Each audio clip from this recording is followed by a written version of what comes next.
most common misunderstanding, first and foremost, about wire fraud charges is that once the government brings a wire fraud charge, there are very few defenses, that you are essentially done for, that you have to start negotiating a plea immediately. Because there are so many ways to use the wires, there are so many different types: text messages, emails, everything that we do on a daily basis.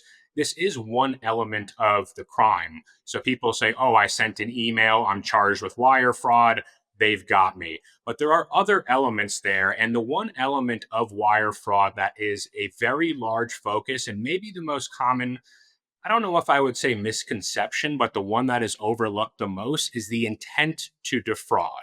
The government has to prove beyond a reasonable doubt an intent to defraud.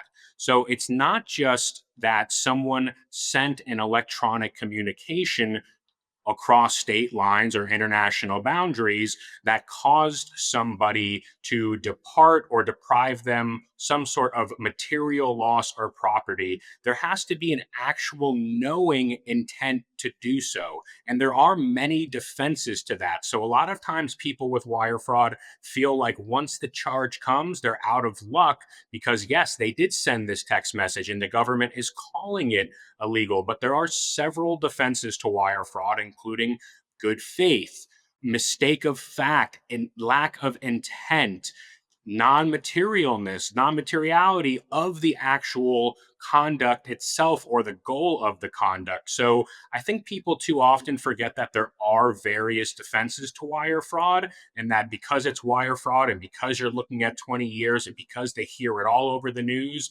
that they're without hope and without recourse. And that's simply not the case.